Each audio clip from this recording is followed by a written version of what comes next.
Good morning, 7th class. Welcome to English class. And how are you all? Let's start with chapter 3 of grammar book, nouns, number and gender. First of all, nouns. Nouns आपको पता है, आपने 6th class में भी पढ़ा है, 5th class में भी पढ़ा है. नाउन्स क्या होते हैं? पर्सन, प्लेस, एनिमल या थिंग, किसी के नेम को हम नाउन कहते हैं. और फर्स्टली हम करेंगे नंबर. इसमें इन इंग्लिश अ नाउन में इधर भी सिंगुलर और प्लूरल इन नंबर. इंग्लिश में नाउन सिंगुलर भी हो सकता है और प्लूरल भी हो सकता है. सिंगुलर मतलब वन और प्लूरल मतलब ज्यादा.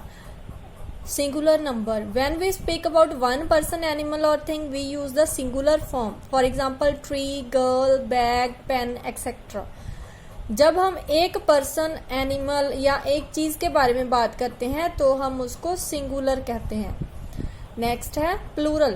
When we speak about two और मोर पर्सन्स, एनिमल्स और things we use the nouns in the plural form.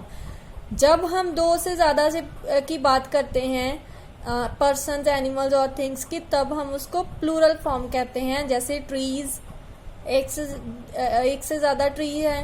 Girls, bags, pens, etc. Now rules to change singular nouns to plural. First, by adding s to the singular. कई जो singular words हैं उसमें सिर्फ s लगा के हम Plurals कर सकते हैं, जैसे tables, toys. Next, by adding es to nouns ending in x, ch, s, sh, double s. और कई वर्ड्स ऐसे हैं जिनमें हमने es लगाना होता है, जैसे एक्स वाले WAX, वैक्स, वैक्सिस, ES लग जाएगा साथ में. और मैच, मैचेस, बस, buses, Bush, bushes, class, classes.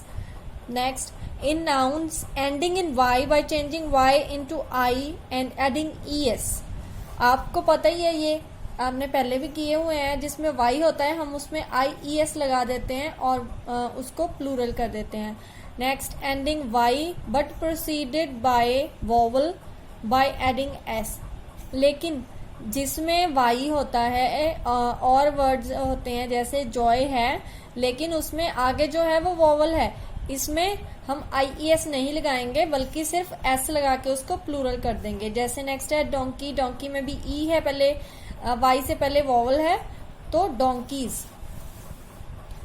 Next, in nouns ending in O preceded by a consonant by adding es. जो जिसका सिंगुलर का लास्ट लेटर O है लेकिन उससे पहले कॉन्सोनेंट है, उसमें हम es लगाएंगे. जैसे potatoes, mango, mangoes, hero, heroes. Next, in nouns ending in IE, double O or EO and in some words ending in O preceded by a consonant by adding S.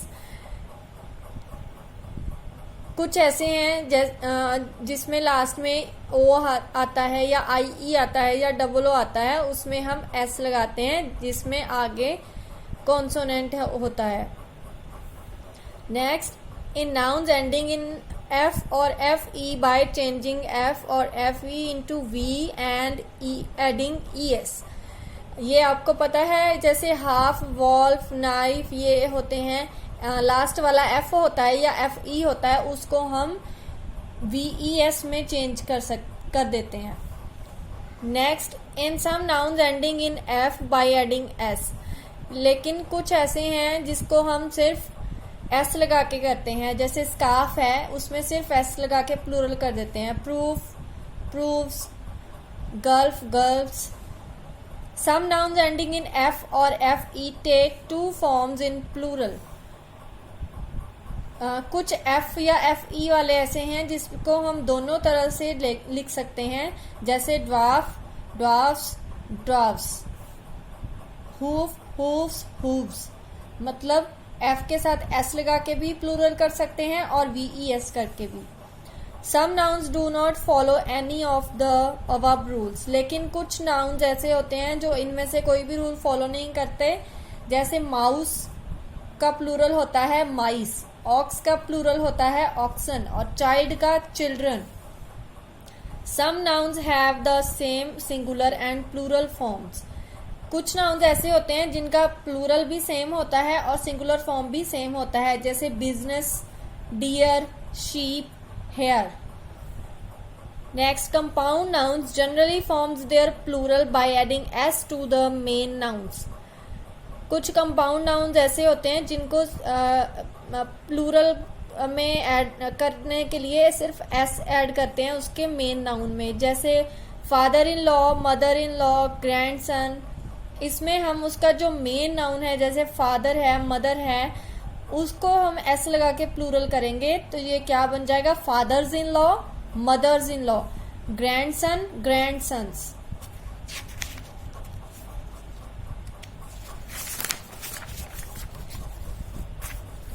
Next, some words are generally used in singular form. For example, machinery, innings, scenery, politics, poetry. Nouns that ये noun जो हैं words हैं इनको singular form में ही use किया जाता है.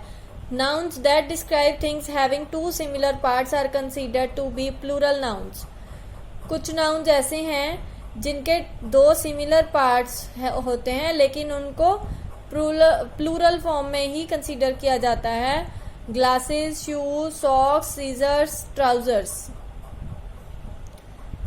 सम nouns denoting a specific quantity और amount are considered to be singular, जैसे 2 डजन बनानास 400 माइल्स. कुछ ऐसी क्वांटिटी या अमाउंट होती है जिसको सिंगुलर ही कंसीडर किया जाता है. Some words in English language have been borrowed from Latin. Some nouns of Latin origin ending in us from their plurals by adding es. कुछ words English language में Latin से लिए गए हैं, तो जो Latin में हैं जैसे उनका जो लास्ट वाले लेटर हैं वो us होंगे तो उनके साथ हम es लगा के प्लूरल करेंगे, जैसे campus, campuses, virus, viruses. Next है आपकी एक्सरसाइज नंबर की. जैसे फर्स्ट सेंटेंस है the beggar ask the rich man for arm. Beggar को चेंज करेंगे हम beggars ask the rich man for arms. ये आप पूरी एक्सरसाइज करोगे. नेक्स्ट है हमारा जेंडर. नाउन्स में be in masculine, feminine, neuter और common gender. Masculine, a noun is said to be masculine gender if it refers to male, for example lion, uncle, grandfather, etc. ये भी आपको पता ही है. मास्कुलाइन जेंडर हम उसको कहते हैं जो मेल को रेफर करता है, जैसे line, uncle, grandfather, boy, father. Next, feminine gender जो फीमेल को रेफर करता है, जैसे girl, tigress, women, grandmother. Neuter gender, a noun is said to be in the neuter gender if it refers to things that are neither male or female. Nouns referring to non-living things are of neuter gender. जो ना ही mail हो ना ही female हो, non living things को neuter gender बोला जाता है, जैसे rock, glass, soil, etcetera. Next है हमारा कॉमन जेंडर. कॉमन जेंडर जो कॉमन जेंडर के लिए रेफर किया जाता है जिसमें मेल भी हो सकता है, फीमेल भी हो सकता है, दोनों भी. जैसे टीचर, टीचर मेल भी हो सकते हैं, फीमेल भी. बेबी भी, child, student, parents, siblings, etcetera.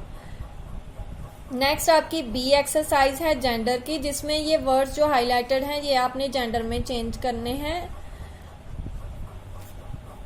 That's all for today. Thank you.